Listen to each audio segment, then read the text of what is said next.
scariest movie that you could watch. This are sick minds and horrible cases that really belong in a big screen and not in real life.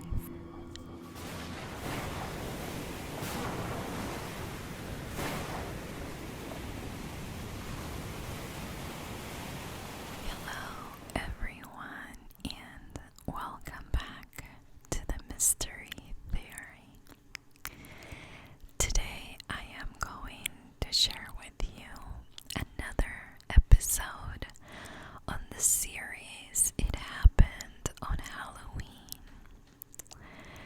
These cases are true crime cases that are a true nightmare, especially this one that I'm going to share with you today. So, it's going to be a gruesome one, and it might trigger something on you. If you skip this one, I won't blame you. Now, there is background noise. Everyone is mowing their lawns, and where I am recording, they are doing the yard work around me. And yeah, so I will try to edit it out. It bothers me. I hope it doesn't bother you. If it gets too loud, I'll have to cut this video. But let's talk about Shirley Lynette Ledford. It was on Halloween night 1979 when she was standing outside a gas station. She attended a party in the Sunland-Tujunga suburb of Los Angeles. As she was standing there trying to catch a ride back home, she spotted this guy that she knew or recognized his face, and his name is Lawrence Hitchhiker. Lawrence frequented the restaurant where she was working part-time at the time, and I guess that she felt okay to accept a ride from him, seeing a friendly face. Lawrence was not alone. He had a friend with him. His name was Roy Norris, and you might recognize those names because they are part of a bigger case that I haven't covered on my channel yet. However, today we are going to cover just the case that got them in prison. So, again, it seems like she felt comfortable going with them. Shirley entered the vehicle and she was offered some marijuana by Roy, but she refused. Lawrence, however, decided to take a different route and ended up parking the van in a secluded street. There, Roy drew a knife, then bound and gagged Shirley with construction tape. Then Lawrence traded places with Roy, who continued to drive for about an hour, while Lawrence stayed behind with Shirley. Lawrence removed the construction tape from the girl's mouth and legs and unleashed a terrible torment on this girl. He slapped her asked her to say something, and when she screamed, they asked her to do it louder. He hit her, and mostly it was kind of in a mocking tone, like, "What's the matter? Don't you like to scream?" She was screaming, "Don't touch me." He asked her to scream louder, and he would take different tools to kind of torture her. It was brutal.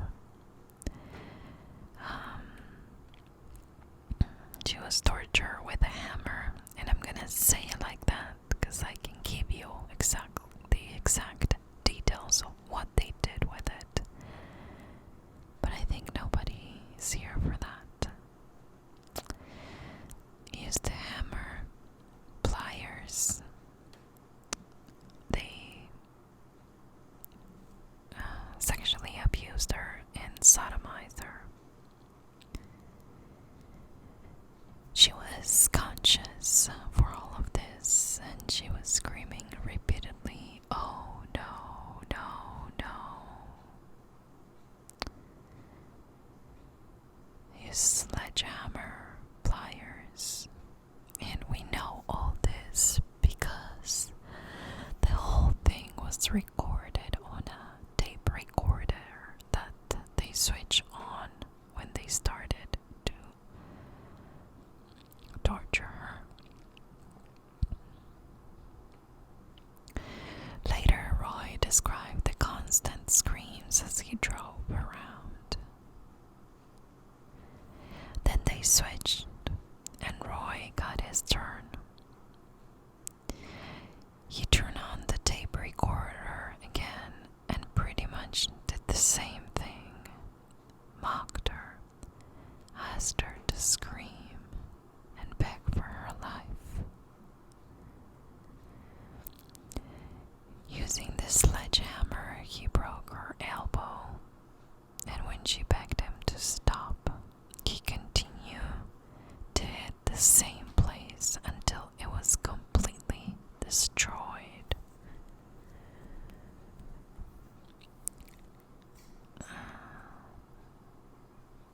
The mocking was almost unbearable on the tape recorder. "Why are you crying? What are you crying about?" Questions that really didn't make any sense. This went on for about 2 hours. After picking her up from that gas station.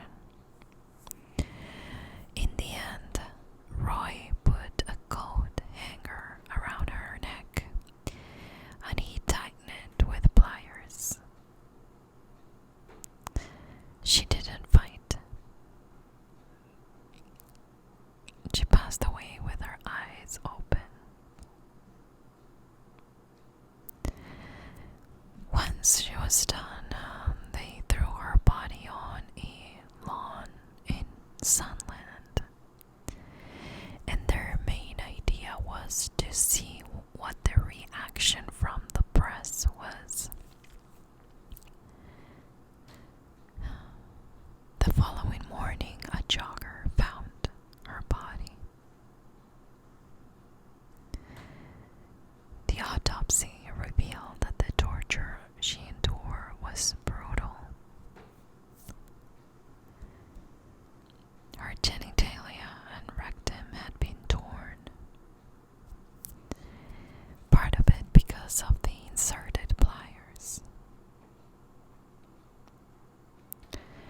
This was the last case, or the last murder before they got caught. But they did this to several people, and they were known as the toolbox killers, murderers, because that's what they used to torture and kill their victims.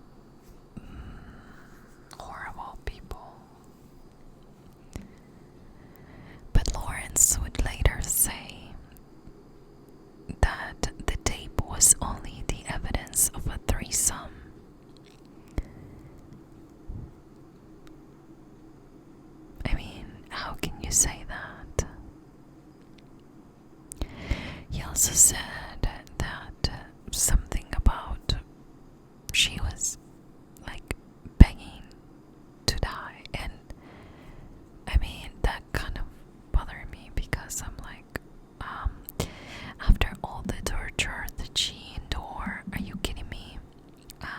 She is begging to die.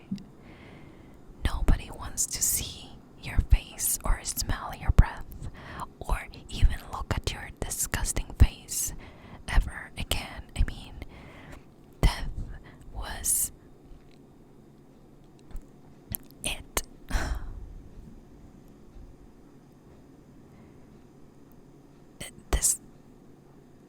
This is only like a preview of what these people did. It reminded people that not because you've seen somebody around, it means that it's a friendly face. In this case,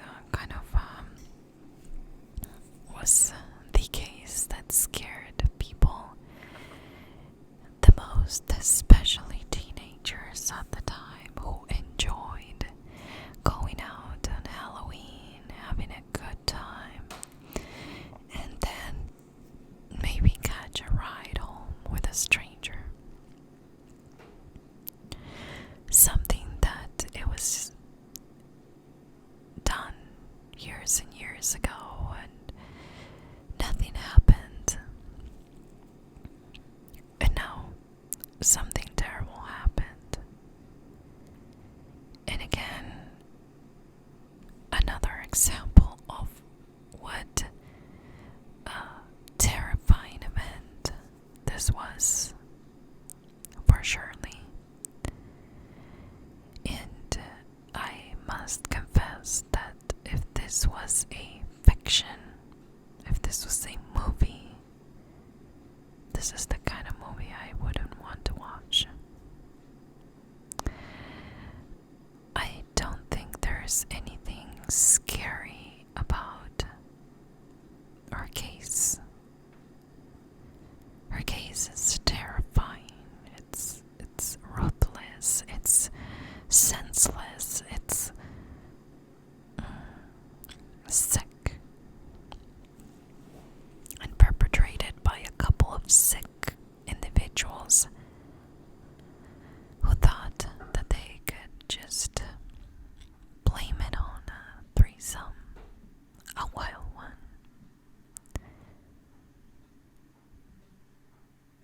Just a terrible thing overall. Another Halloween story